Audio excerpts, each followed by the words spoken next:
Hello dear students, in this session we shall be dealing with experiment 10 that is based on the concept of virtual functions. We shall first cover some background theory as to what is polymorphism and what are virtual functions. We shall then see the actual program definition, the concepts used, the program and the output.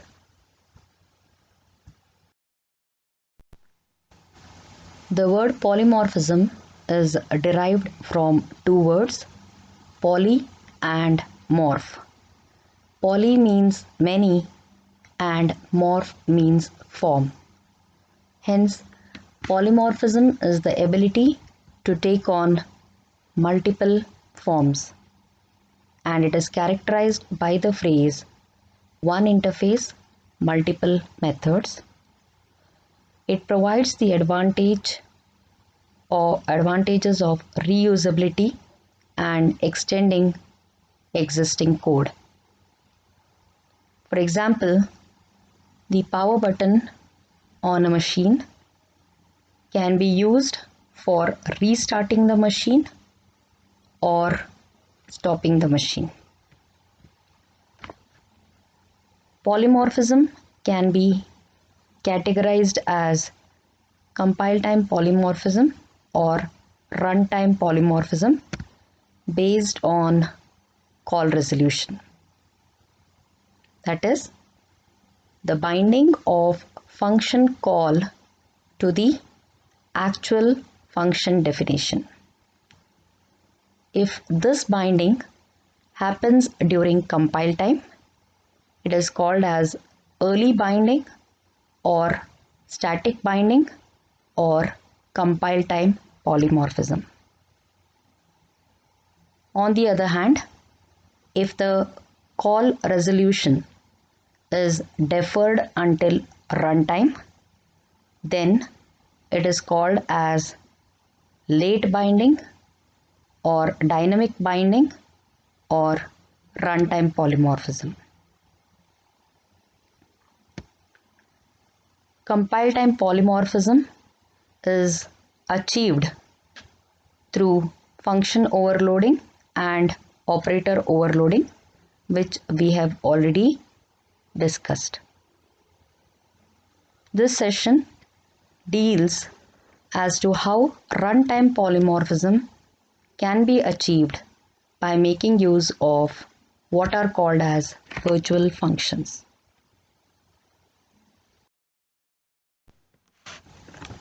A virtual function is just like any other member function. This is declared within the base class and is redefined or overridden in the derived class. Functions are declared with the virtual keyword in the base class. That is, the function header is prefixed with the keyword virtual only in the base class. Virtual functions ensure that the correct function is called for an object regardless of the type of pointer or reference that is used for the function call. In compile time polymorphism, the type of the pointer or the reference determines which function has to be invoked. However, in runtime or dynamic polymorphism, this decision as to which function needs to be invoked is deferred until runtime. That is, the call resolution happens at runtime rather than at compile time. The function to be called is determined on the basis of the object which is being pointed by the base class pointer rather than the type of the base class pointer.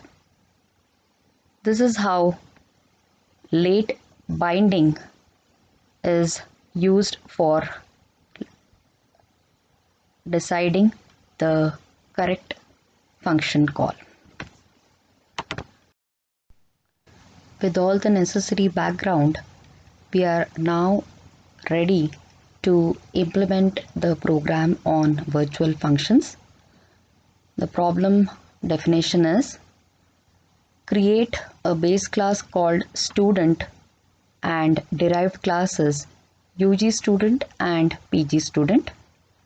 Demonstrate polymorphism using virtual functions to compute the total score as follows: UG student, average of best two scores, and PG student, the addition of two scores. Here we have a single base class called as student and two derived classes, UG student and PG student. The name and USN attributes are common to a student, be it a UG student or a PG student. Hence, they can be made as protected data members in the class student. UG student, the derived class UG student, in addition, would require three attributes to hold the three scores.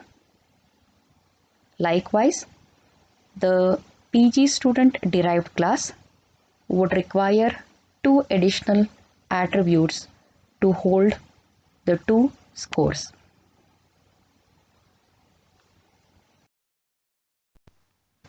Now let us see the concepts used in the program. We have already seen the concepts of protected access specifier, public inheritance, hierarchical inheritance, and initializing the derived class object using base class constructor in the previous experiment, that is experiment 9, based on inheritance. The same have been repeated here. You may go through the same. Apart from these concepts, this program would make use of virtual functions in conjunction with pointers to achieve runtime or dynamic polymorphism. Let us see how all these are used in the program. We begin the program with the base class student that has name and USN as two attributes declared as protected, so that these may be inherited by the derived classes UG student and PG student. Now let us see the member functions in the public section. We have the constructor student to initialize the data members name and USN. We have a function called compute, which is a virtual function. As you can see, the keyword virtual is prefixed to the function header. Here it has minimum functionality to just display a message saying that this is the compute function of the base class. Apart from this virtual function, we have a member function disp that displays the details of a student, including name and USN. We now move to the first derived class, class UG student. Apart from inheriting the two attributes from the base class, name and USN. This class has three additional attributes M1, M2 and M3 to hold the three scores of the UG student. We now look at the public section. We have the constructor taking 5 parameters. When an object of this class UG student is created in the main function, 5 values would be supplied, which would be correspondingly held in the parameters n, u, p, q and r, representing respectively name, USN, marks 1, marks 2 and marks 3. Of these 5 values, the first 2 values n and u, representing name and USN, would be sent to the base class constructor to initialize the attributes of name and USN inherited by the UG student object. The remaining 3 attributes M1, M2 and M3 get their values from P, Q and R respectively, which has been shown in the UG student constructor. We have the overridden function called compute, which is present in the base class as a virtual function. This function compute in UG student class is used to compute the average of best 2 marks. The logic for this is already known. We first find the minimum of the 3 marks. We then subtract it from the total, that is M1 plus M2 plus M3, and then divided by 2 to get the average of best 2 marks.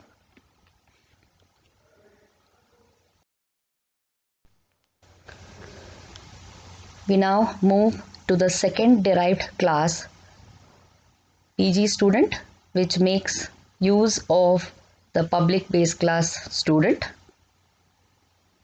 Here, in addition to the inherited attributes of name and USN from the student class, this class has 2 exclusive attributes M1 and M2, denoting the 2 marks of the PG student. In the public section, we have the constructor PG student taking on 4 parameters N, U, P and Q. When an object of PG student is created in the main function, 4 values would be supplied corresponding respectively to name, USN, marks 1 and marks 2.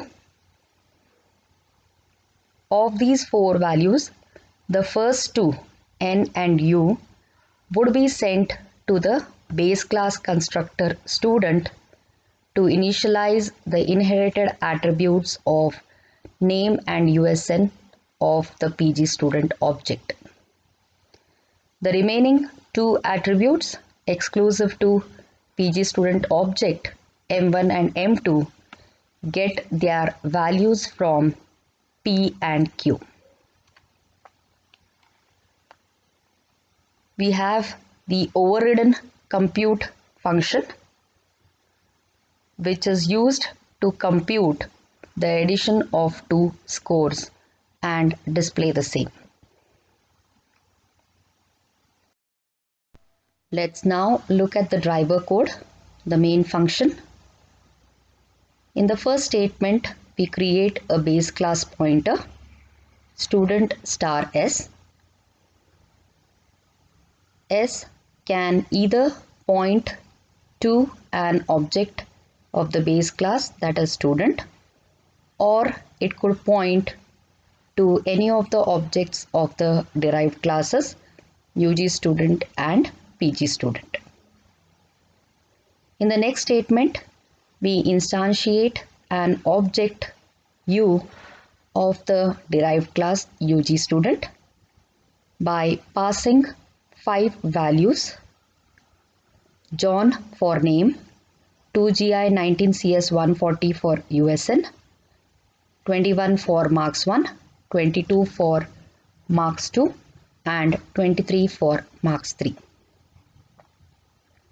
This statement causes the UG student constructor to be invoked, which in turn invokes the student constructor, passing the first 2 values to initialize the name and USN attributes of the UG student object U. The remaining 3 attributes M1, M2, M3 exclusive to object U get the values of 21, 22 and 23 respectively. The next statement simply displays the message. UG student details are. The next statement S equal to ampersand U causes the base class pointer, that is student pointer, to point to object U. The statement S arrow disp causes the inherited disp function from the base class to be invoked, that displays the student details of John and 2GI 19CS 140. The next statement S arrow compute is an important one. Here we have compute both in the base class student as well as in the derived class UG student. Which compute has to be called? Now, the presence of the keyword virtual in the base class student causes to look at the object at which the base class pointer S is pointing in order to make the decision. Here, S is pointing to object U, which is of class UG student. Hence, compute of UG student class would be invoked. If the keyword virtual was not present in the base class compute, then only the type of the S pointer, which happens to be student, would be used in order to determine which compute would be invoked. In that case, the compute of the base class student would be invoked. Here we have the keyword virtual present in the base class student. Hence, S arrow compute will correctly invoke the compute function of the UG student class to compute and display the average of best 2 marks for a UG student. The next section is for PG student. Similar reasoning to what we have discussed for UG student applies to PG student as well. S equal to ampersand P would now cause the base pointer S to point to an object of the PG student class P. S arrow disp would cause the inherited disp of base class student to be invoked. and S arrow compute is used to achieve runtime polymorphism, as already explained earlier. Because of the presence of the keyword virtual in the base class student for the compute function, the object at which the base class pointer S is being pointed would be considered, and hence compute of PG student class would be called to display the addition of two scores of the PG student. If the keyword virtual was missing in the base class student, then the type of the pointer student would be used to determine the call, and in that case compute of student, the base class, would be called. But because of the presence of the keyword virtual, here correctly the compute function of the PG student class would be invoked. I hope the program is clear. Now let us see the output, which is kind of already discussed. On running the program, we get UG student details are the UG student details John 2GI 19CS 140 are displayed by making use of the disp function present in the student base class. Score is 22. This is the result of the overridden compute function present in the UG student class. Likewise, PG student details are Sita 2GI SCS 21 is displayed using disp function of the base class. Score is 49. This is displayed by making use of the overridden compute function present in the derived class UG student. This completes experiment 10. Thank you. Stay home, stay safe, and happy learning.